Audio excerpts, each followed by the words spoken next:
दादी माँ, आज भी एक कहानी सुनाइए ना। ठीक है मेरी बेटी, कल की कहानी तुम्हें पसंद आई थी क्या?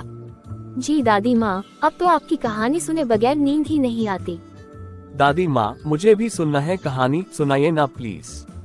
ठीक है बच्चों, आज मैं फिर से तुम्हें एक और रोचक कहानी सुनाने जा रही हूँ, जिसका नाम है जंगल की परी, जिसे लिखी है ज़ेबा प्रवीण जी ने। तुम दोनों ध्यान से सुनना। दादी माँ आज फिर से कहानी सुनाने वाली है। वो हो बहुत समय पहले की बात है।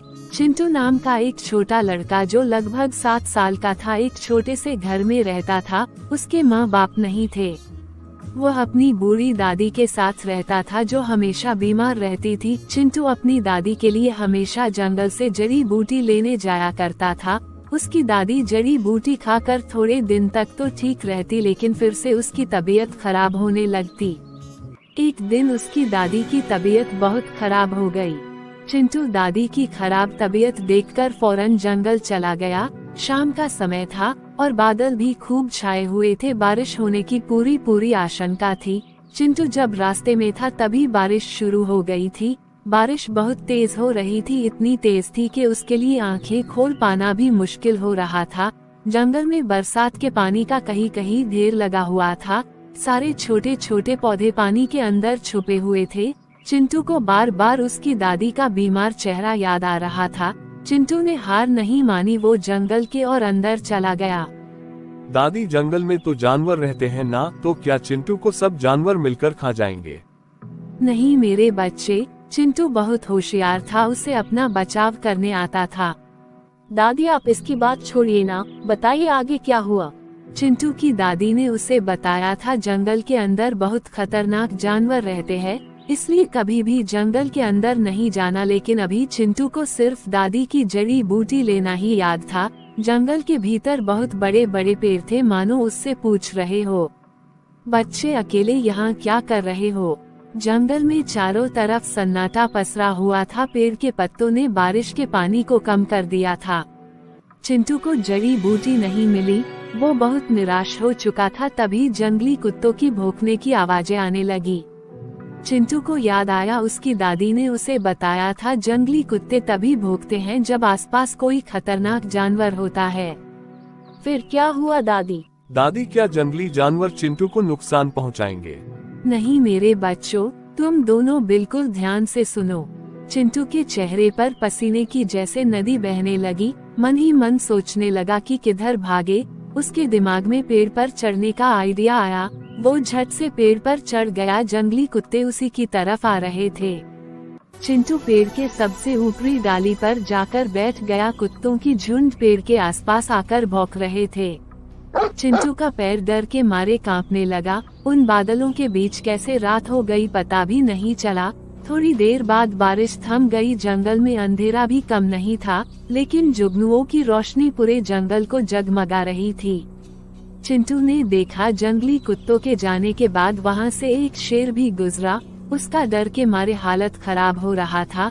जंगल के झाड़ियों में से कहीं कहीं चांद की रोशनी भी आ रही थी। चिंटू ने इधर उधर नजर दौड़ाई। उसे थोड़ी दूरी पर एक झोपड़ी दिखी। उस झोपड़ी में से लालटेन जलने की रोशनी आ रही थी। चिंटू झट से नीचे उतरा और चुपके चुपके उस झोपड़ी के पास गया।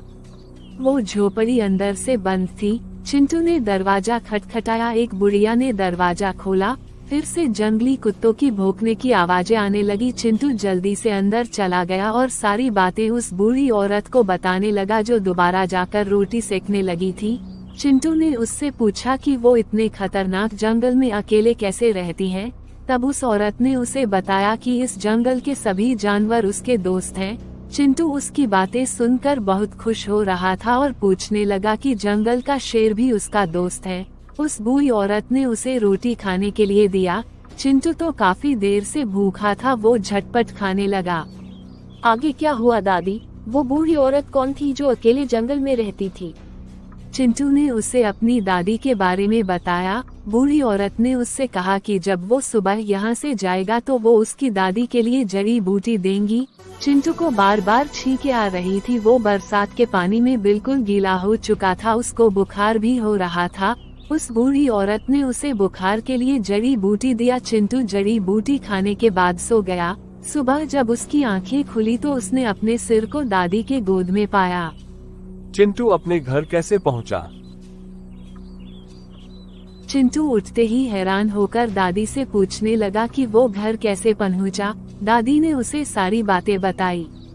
दादी ने उसे बताया रात के समय एक सुंदर सी परी उसे यहाँ छोड़ गई थी। उसने ही अपने जादू से दादी को भी ठीक कर दिया था। चिंटू ने दादी को हैरान होकर बताया कि रात को वो जंगल में एक बूढ़ी औरत के झोपड़ी में था तो परी उससे कैसे मिली। दादी ने बताया वही बूढ़ी औरत ही परी थी जो पिछले कई सालों से वहाँ फंसी हुई थी।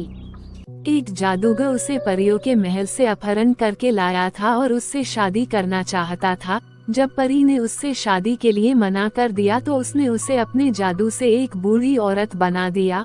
परी रो रो कर उससे कहने लगी कि वो उसे पहले जैसा ही बना दे। जादूगर ने कहा अगर वो उससे शादी करेगी तभी वो उसे पहले जैसा बनाएगा। तो क्या उस परी ने उस जादूगर से शादी की? परी ने अंत में उसकी शर्त को मान लिया, लेकिन जब जादूगर उसे वापस परी बनाने लगा तब वो उसे दोबारा नहीं बना पाया। जादूगर ने बहुत कोशिश की लेकिन उसकी कोशिश नाकामयाब हो गई।